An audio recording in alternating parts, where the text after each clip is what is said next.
Hello friends, जय श्री कृष्णा।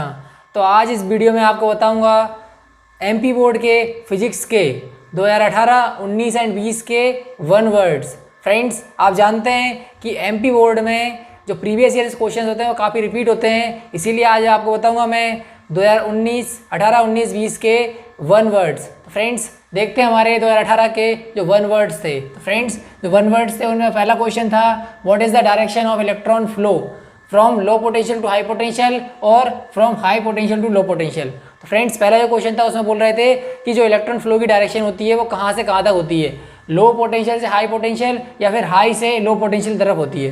तो friends, ये डायरेक्शन होती है, आप जानते ही हैं, आप जानते हैं कि जो बैटरी होती है, बैटरी में करंट कहाँ से कहाँ फ्लो होता है, करंट फ्लो होता है हाई पोटेंशियल से लो पोटेंशियल तरफ फ्लो होता है, लो पोटेंशियल की तरफ, हाई से लो की तरफ फ्लो होता है। तो फ्रेंड्स, जो करंट की अपोजिट डायरेक्शन में फ्लो होते हैं कौन, इलेक्ट्रॉन। तो इलेक्ट्रॉन कहाँ से कहाँ फ्लो होंगे, लो पोटेंशियल से हाई पोटेंशियल की तरफ फ्लो होंगे। तो इसीलिए from low potential to high potential इसका आंसर हो जाएगा। तो फ्रेंड्स, अब क्या है second question, when one can notice the phenomena of diffraction of light. तो फ्रेंड्स, डिफ्रैक्शन की जो लाइट की डिफ्रैक्शन है उसको कोई कैसे नोटिस कर सकता है। तो फ्रेंड्स देखिए, इसके लिए आप क्या कीजिए, इसके लिए जो है जो स्लिट्स होती हैं, स्लिट्स को आप इक्वली, बहुत सारी स्लिट्स को इक्वली स्पेस करके आप रखिएगा। एंड जब लाइट रेज जब स्लिट से निकलेंगी तो जो लाइट रेज हैं वो डिफ्रैक्शन शो करेंगी। तो इसका क्या हो जाएगा कि when a set of slits are placed in a is equally spaced and such that, इस तरह रखें हम कि उनकी जो स्पेस है, उन दो स्लिट्स के बीच में जो स्पेस है वो उस लाइट के, जो लाइट उनसे निकल रही है उस लाइट के कंपेरेबल होना चाहिए। तो उतना स्पेस हमें रखना है, तभी हम डिफ्रैक्शन को देख सकते हैं। तो ये इसका आंसर हो जाएगा। फिर क्या होगा, when is total internal reflection of light possible।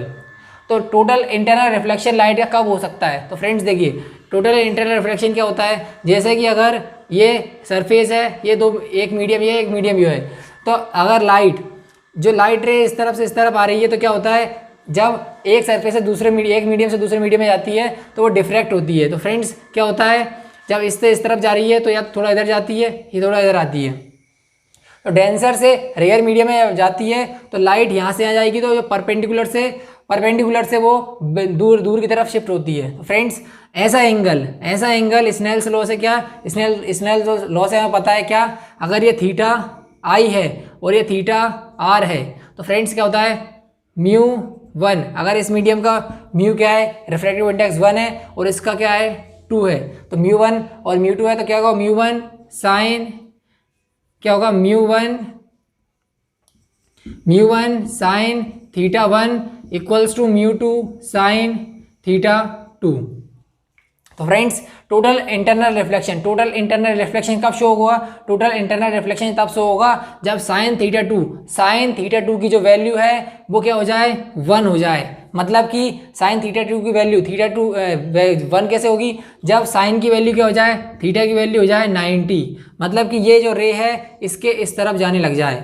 तो क्या होगा, उस एंगल पे, जिस एंगल पे थीटा आई, मतलब इतना एंगल इंसिडेंस करें हम कि जो इसकी रे है वो 90 डिग्री से निकलने लग जाए, तो ये क्या हो जाएगा साइन थीटा सी। तो हम इसको बोलने लग जाते हैं, उसको उस एंगल को, जिस एंगल से इंसिडेंट रे हो रही है उस एंगल को हम थीटा सी बोलने लग जाते हैं जब म्यू 2 बाय म्यू 1 हो। मतलब कि थीटा सी से अगर ग्रेटर देन एंगल हम रखेंगे, तब हमें टोटल इंटरनल रिफ्लेक्शन मिलेगा। और थीटा सी कैसे निकालेंगे, म्यू 2 बाई म्यू 1 से। अब क्या है हमारा फोर्थ क्वेश्चन, क्या है, what will be the effect of increasing the temperature on conductivity of pure semiconductor की कंडक्टिविटी पे क्या इफेक्ट पड़ेगा टेम्परेचर का। तो फ्रेंड्स, प्योर सेमीकंडक्टर में क्या होता है, जैसे जैसे हम टेम्परेचर इंक्रीज करते हैं, टेम्परेचर इंक्रीज करने पर क्या होता है, टेम्परेचर इंक्रीज करने पर जो कंडक्टिविटी होती है, कंडक्टिविटी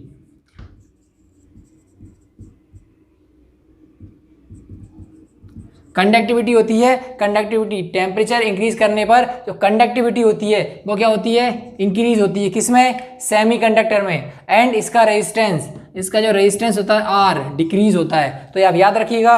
एंड इसका अपोजिट क्या है, टेम्परेचर इंक्रीज करने पर, किसमें, टेम्परेचर इंक्रीज करने पर कंडक्टर में क्या होता है, टेम्परेचर, इसमें अगर हम टेम्परेचर इंक्रीज करते हैं तो क्या होता है, रेजिस्टेंस क्या होता है, इंक्रीज होता है। रेजिस्टेंस इंक्रीज होता है तो इससे क्या होता है, कंडक्टिविटी डिक्रीज होती है। तो फ्रेंड्स आप याद रखिएगा कि सेमीकंडक्टर में क्या होता है, टेम्परेचर इंक्रीज करने पर कंडक्टिविटी इंक्रीज होती है और रेजिस्टेंस डिक्रीज होता है। और इसका जस्ट अपोजिट किस में होता है, कंडक्टर में क्या होता है, टेम्परेचर इंक्रीज करते हैं तो रेजिस्टेंस इंक्रीज होता है एंड कंडक्टिविटी डिक्रीज होती है। अब क्या है हमारा, ये who invented the television transmission. Friends ये इतना इंपॉर्टेंट नहीं है इस साल के लिए, फिर भी आप याद रखिएगा, ये क्या है, जे.एल. बियर्ड ने टेलीविजन ट्रांसमिशन को इन्वेंट किया था। तो फ्रेंड्स ये हुआ हमारा 2018 के 1 वर्ड्स। तो आइए देखते हैं 2019 के 1 वर्ड्स। तो फ्रेंड्स ये 1 वर्ड्स हैं, उसमें फर्स्ट क्या है, what is the value of fundamental charge.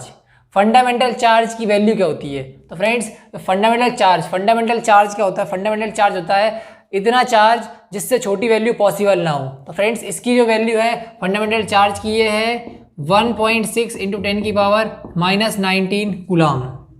Friends ये जो है ये फंडामेंटल चार्ज की वैल्यू है। ये वैल्यू माइनस अगर लगा देंगे मतलब इलेक्ट्रॉन के चार्ज इक्वल होगी। इसका मतलब है कि इलेक्ट्रॉन के चार्ज से छोटी वैल्यू चार्ज की पॉसिबल ही नहीं है, मतलब कि वही क्या है, फंडामेंटल वैल्यू है चार्ज की। क्या हो गया फिर सेकंड क्वेश्चन क्या है, electromagnet are made up of what material. जो इलेक्ट्रोमैग्नेट होती हैं वो किस मटेरियल की बनी होती हैं। तो फ्रेंड्स इलेक्ट्रोमैग्नेट्स जो होती हैं, इलेक्ट्रोमैग्नेट्स हमारी सॉफ्ट आयरन की बनी होती हैं। क्या, सॉफ्ट आयरन की बनी होती है क्या, इलेक्ट्रोमैग्नेट्स। फिर क्या है, what is the unit of self inductance. Self inductance की यूनिट क्या होती है। तो फ्रेंड्स सेल्फ इंडक्टेंस की हमारी यूनिट होती है हेनरी। ये आप याद रखिएगा, हेनरी क्या होती है, सेल्फ इंडक्टेंस की यूनिट होती है। साथ ही इसका डायमेंशनल फार्मूला क्या होता है, mL²T-2A-2। तो फ्रेंड्स आप इसका डायमेंशनल फार्मूला भी याद रखिएगा, क्या होता है, mL²T-2 और A-2।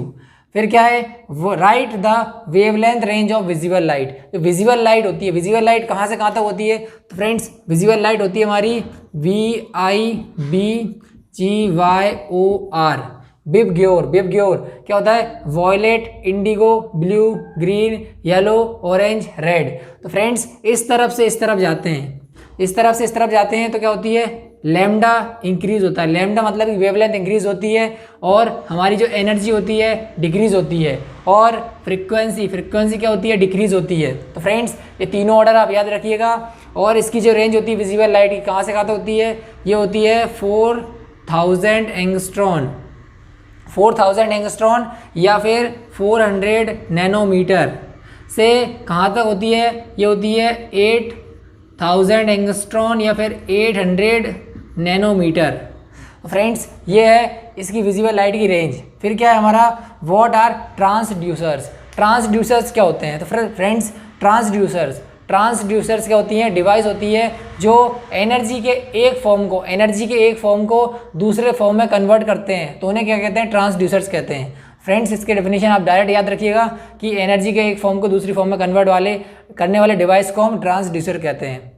ये हो गए हमारे अब 2019 के 1 वर्ड्स। अब देखते हैं 2020 के 1 वर्ड्स। तो फ्रेंड्स 1 वर्ड्स का पहला क्वेश्चन जो है वो क्या है, force acting on charge particle moving inside magnetic field is known as.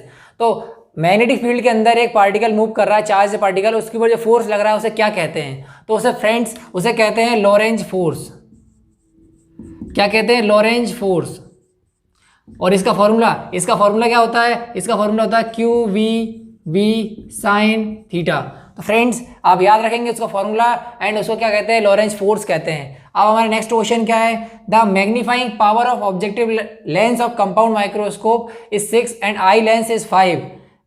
Find the net magnifying power of compound microscope. तो कंपाउंड माइक्रोस्कोप की हमें ऑब्जेक्टिव एंड आई लेंस की मैग्नीफाइंग पावर दी हुई है और नेट जो मैग्नीफाइंग पावर है उस माइक्रोस्कोप की पूछ रहे हैं। तो फ्रेंड्स जो मैग्नीफाइंग पावर होती है कंपाउंड माइक्रोस्कोप की, उसका फॉर्मूला होता है MO × ME। M क्या होता है, नेट या फिर total magnifying power, and MO होता है magnifying power of objective lens, और एमई होता है magnifying power of eye lens. Friends तो क्या होगा यहाँ पे एमओ हमें दिया हुआ है 6 इंटू एमई क्या है 5, इसका मल्टीप्लाई करेंगे क्या आएगा 30। तो फ्रेंड्स मैग्नीफाइंग पावर किसकी, कंपाउंड माइक्रोस्कोप की, ये आ गई 30। अब साथ में एक मैग्नीफाइंग पावर क्या है, astronomical telescope. Friends astronomical telescope की मैग्नीफाइंग पावर भी सेम ऐसी ही होती है, क्या होती है, वो होती है FO/FE। ये होती है क्या, एस्ट्रोनॉमिकल टेलीस्कोप। एस्ट्रोनॉमिकल टेलीस्कोप के लिए मैग्नीफाइंग पावर क्या होती है, focal length of objective, FO क्या है, focal length of objective lens upon focal length of eye lens. Eye lens की फोकल लेंथ का जो रेशियो होता है वो क्या होता है, एस्ट्रोनॉमिकल टेलीस्कोप की मैग्नीफाइंग पावर। अब नेक्स्ट क्वेश्चन क्या है, right the relation between energy and frequency of radiation. Radiation की एनर्जी एंड फ्रिक्वेंसी के बीच में रिलेशन लिखना है। तो फ्रेंड्स इसका फॉर्मूला क्या होता है, इसका फॉर्मूला होता है E = H new. E = H new होता है, यहाँ न्यू होती है फ्रिक्वेंसी, E होती है एनर्जी, एंड H होता है प्लांक्स कांस्टेंट। अब अगर इसी में पूछ रहे एनर्जी एंड वेवलेंथ के बीच में रिलेशन बताइए, तो ये क्या हो जाएगा, E = हो जाएगा hc/λ। इसमें क्या होता है, E एनर्जी होती है, H प्लांक्स कांस्टेंट है, C है वेलोसिटी ऑफ लाइट, λ है वेवलेंथ। अब क्या है, नेक्स्ट क्या है, right the magnitude of charge on beta particle. तो फ्रेंड्स बीटा पार्टिकल ऊपर चार्ज बताना है हमें। बीटा पार्टिकल क्या होता है, बीटा पार्टिकल होता है इलेक्ट्रॉन। तो इलेक्ट्रॉन के चार्ज का मैग्नीट्यूड क्या आएगा, ये आएगा 1.6 × 10⁻⁻19 कूलम। तो फ्रेंड्स बीटा पार्टिकल ये होता है इलेक्ट्रॉन, तो ये चार्ज लिख दिया। अब इसमें और पूछ सकते थे क्या, गामा पार्टिकल है, फिर गामा रेस के ऊपर चार्ज क्या होता है, फ्रेंड्स इसके ऊपर चार्ज 0 होता है। और साथ ही पूछ सकते थे कि अल्फा पार्टिकल के ऊपर चार्ज क्या होता है। तो फ्रेंड्स अल्फा पार्टिकल ऊपर चार्ज क्या होता है, 2 × प्रोटॉन के ऊपर चार्ज। प्रोटॉन के ऊपर जो चार्ज होता है, प्रोटॉन के ऊपर जो चार्ज होता है उसका डबल क्या होता है, डबल होता है अल्फा पार्टिकल ऊपर चार्ज। तो फ्रेंड्स प्रोटॉन के ऊपर चार्ज क्या होता है, ये होता है 1.6 × 10⁻⁻19 प्लस में कूलम। तो हम निकाल सकते हैं अल्फा पार्टिकल ऊपर डबल चार्ज होगा। अब क्या फिर, what is the value of energy gap for metals. Friends ये जो गैप है एनर्जी गैप 0 होता है मेटल्स के लिए 0 होता है। एंड 0 क्यों होता है, क्योंकि इसमें जो कंडक्शन बैंड होता है, conduction band and valency band के बीच में जो गैप होता है फ्रेंड्स, इन दोनों के बीच में conduction band and valency band के बीच में जो गैप होता है वो 0 होता है। इन दोनों के बीच में गैप 0 होता है, इसीलिए इसकी जो वैल्यू होती है एनर्जी गैप की वैल्यू 0 आती है, क्योंकि इसके जो वैलेंसी बैंड के इलेक्ट्रॉन है वो कंडक्शन बैंड के इलेक्ट्रॉन वैलेंसी बैंड में आपस में एक्सचेंज होते रहते हैं, इसीलिए इसका जो गैप आता है 0 आता है। तो फ्रेंड्स ये हो गए हमारे 2020 के 1 वर्ड्स। मिलते हैं नेक्स्ट वीडियो में, थैंक यू।